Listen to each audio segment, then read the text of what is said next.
En los dos últimos puntos estuvimos trabajando los ciclos de refrigeración de Carnot, que no podemos llevarlo a la práctica porque trabaja el compresor y la turbina en las zonas de dos fases, y además no tiene mucho sentido el utilizar una turbina en un ciclo de refrigeración.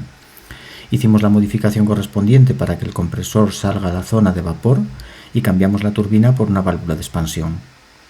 La válvula de expansión trabaja de forma isoentálpica y por tanto no sigue una vertical, como ocurría en el ciclo de Carnot, sino que sigue una curva, que es una isoentálpica en este diagrama temperatura-entropía. El compresor, por su parte, sigue una vertical, lo que indica que la compresión es isoentrópica. Isoentrópica significa que es reversible y es adiabática, no intercambia el compresor calor con el exterior.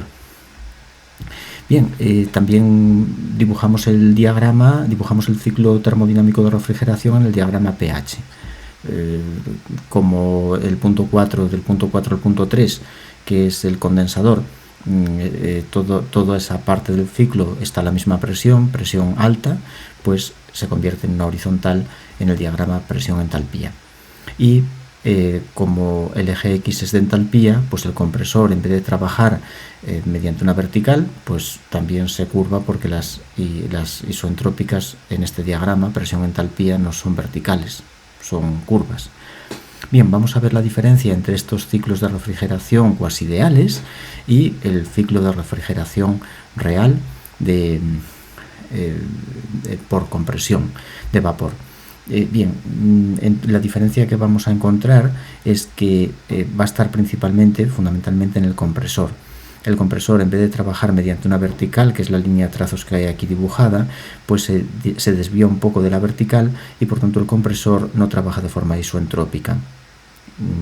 Discrepa de ese modelo teórico isoentrópico, y esa es la diferencia que tenemos entre un ciclo ideal y un ciclo real. Bueno, un ciclo cuasi ideal y un ciclo real. El ciclo cuasi ideal seguiría esta vertical isoentrópica, y el real pues no, hay esa pequeña discrepancia que puedes observar en el compresor. Bien, vamos a repasar un poco en qué consistía un ciclo de refrigeración. Se compone de 4 equipos. Los dos fundamentales, los dos principales quizás son el evaporador. El evaporador es el responsable de eliminar el calor del interior de la nevera o del congelador, un calor que llamamos Q sub L, y trabaja a la temperatura baja TL, es decir, a la temperatura a la que tenemos el interior de la nevera. El fluido refrigerante tenemos que comprimirlo. Tenemos que utilizar un compresor que va a comprimir el fluido refrigerante de la presión baja, PL, a la que trabaja el evaporador, a una presión alta, pH, a la que trabaja el condensador. El condensador es el responsable de condensar el líquido, de condensar el vapor y pasarlo a líquido, y por tanto va a eliminar hacia el exterior un calor que vamos a llamar QH, y va a trabajar a una temperatura elevada que podemos llamar T sub H. Y por fin terminamos devolviendo el líquido a las condiciones del evaporador, y para ello vamos a poner una válvula de expansión. Una válvula de expansión que lo que hace es dejar que el líquido, baje su presión de la presión alta pH a la presión baja PL. Vamos a numerar este ciclo de esta forma y lo recorremos así, por supuesto. No he puesto las flechas, lo recorremos de esta manera. Aquí tenemos el compresor. El compresor consume un trabajo del compresor. El evaporador recibe un calor que permite evaporar el fluido refrigerante, y el condensador cede al entorno calor, lo que permite condensar el fluido refrigerante. Bien, los puntos están aquí también señalados en el mismo orden. Entonces, si empezamos, por ejemplo, por el punto 1, ¿qué tenemos en el punto 1? Entrada al evaporador. ¿Y qué entra al evaporador? Una mezcla líquido-vapor. Tenemos líquido más vapor que entran al evaporador. Bueno, principalmente líquido con algo de vapor. En el evaporador todo el líquido se evapora y obtenemos un vapor saturado. Vapor saturado, que es lo que hay en 2. Recuerda que la rama de la derecha de la campana es vapor saturado. Por tanto, en 2 tenemos un vapor saturado. Ese vapor saturado va a pasar al compresor, que lo va a comprimir hasta el punto 3, que es la salida del mismo. Y aquí está la diferencia entre un cuasi ideal y un real, y es que el compresor trabaja de forma vertical, es decir, isoentrópica, entropía constante, en el ciclo cuasi ideal, mientras que en el real pues sufre una pequeña desviación, como puedes observar, hacia la derecha, de manera que el punto 3 se nos va a una presión más elevada. La salida del compresor, cuando trabaja de forma real, del compresor real, es pues obtener una presión en el punto 3 más elevada, y por tanto obliga al condensador a enfriar más, porque además hay más temperatura también. Observa que este eje es de temperatura, el eje Y. En consecuencia de acabar en este punto, la compresión, si acabamos en este punto la compresión, en este de aquí, pues tenemos una temperatura bastante menor, un poco menor, que es lo que acabamos aquí, la compresión. Por tanto, el real se nos va más hacia arriba. Tiene que comprimir más, es decir, sí, a mayor presión, mayor temperatura. El compresor gasta también más energía, porque la energía que gasta depende de la distancia entre el punto 2 y el 3. No da igual que el punto 3 esté aquí que esté aquí arriba. En el ciclo ideal el punto 3 está aquí abajo, es este punto, mientras que en el ciclo real el punto 3 está aquí arriba. Nos está gastando mucha más energía el compresor, nos está calentando mucho más el fluido refrigerante, y en consecuencia tenemos un rendimiento menor. Una cuestión, he metido la pata con un comentario, creo, no estoy seguro ahora lo que dije. El compresor, tanto trabajando de forma ideal como real, llega a la misma presión final, no a una presión mayor. Perdón, me da la sensación de que he dicho que de forma real nos íbamos a una presión más alta. No, vamos siempre a la misma isóbara de presión PSUL, PSUH. Vamos a la isóbara de presión PSUH, ¿de acuerdo? Siempre.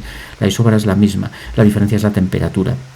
Aquí la temperatura del punto 3 en el ideal, en la compresión ideal, es más baja que en la compresión real, ¿de acuerdo? Y por tanto el condensador va a tener que enfriar más cuando el ciclo es real. El rendimiento, por tanto, va a ser menor, y también el compresor gasta más energía, porque la energía es proporcional a la distancia de la línea que va de 2 a 3. Bien, y no hay nada más. Después ya ese condensador va a pasar de este punto 3 al punto 4, enfriando a presión constante nuestro vapor, y en el punto 4 tenemos vapor saturado que por fin se condensa para llegar al punto 5. El condensador podemos considerar que va desde este punto 3 al punto 5, ¿de acuerdo? Vaya, han cambiado los números, no me gusta así. Este 4 yo no lo quiero llamar 4, lo voy a llamar 3', lo voy a borrar y lo llamo 3'. Me gusta más llamar 3', y aquí lo llamo 4, para que nos cuadre con lo que tenemos abajo. 4, el punto 4, vale. Así que de 3 a 4 tenemos el evaporador, el condensador. Y por último tenemos la válvula de expansión, este equipo que va de 4 a 1, que lo que hace simplemente es reducir la presión desde la presión alta a la presión baja del el líquido saturado que tenemos aquí en el punto 4. Se reduce su presión para pasarla a la presión del evaporador. Eso lo hace la válvula de expansión, que trabaja de forma isoentálpica. Por eso no es una vertical. Si fuera una vertical sería isoentrópica, pero la válvula trabaja de forma isoentálpica.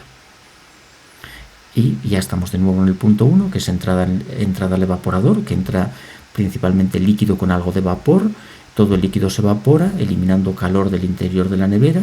A continuación comprimimos en el compresor, refrigeramos el vapor hasta vapor saturado y lo condensamos hasta líquido saturado, y así seguimos el ciclo una y otra vez. Bien, en el diagrama pH, que es el que se usa para el diseño de la nevera, pues el punto 4 que tenemos aquí, el punto 4 y el punto 3 y el punto 3', 3' y 4 están en la misma horizontal porque están sobre la misma isóbara de presión alta. P sub H, la isóbara de presión alta. Después, si tenemos la válvula de expansión, que en este caso sigue una vertical porque es un eje de entalpías, y recuerda que es una válvula isoentálpica, por tanto la entalpía no cambia y es vertical. Y por último tenemos aquí abajo el evaporador, y aquí arriba condensador. Y aquí observamos el paso de 2 a 3, que es el compresor, que teóricamente de forma ideal seguiría una isoentrópica, como puedes ver aquí lo pone, la que está con línea trazos, isolínea de entropía constante, pero no sigue esa isolínea de entropía constante, sino que se desvía un poco hacia la derecha. ¿De acuerdo? Y bueno, esa es la desviación con respecto al comportamiento ideal del compresor. Lo que produce un aumento de la temperatura del fluido. Como puedes ver, de ir a este punto a ir a este otro, tenemos un mayor incremento de entalpía. En el eje X se lee una mayor entalpía porque el fluido posee una temperatura mayor en este punto que en este. Y además la línea es más larga y el compresor nos consume más energía. Bien, pues dejamos aquí el ciclo ideal, la diferencia entre el ciclo cuasi ideal y real, y me queda ya un último punto y dejamos aquí la teoría de refrigeración. Vamos a ver en el siguiente punto los diagramas presión-entalpía y las características que debe tener un refrigerante para poder utilizarlo. Este es el diagrama presión-entalpía para el amoníaco.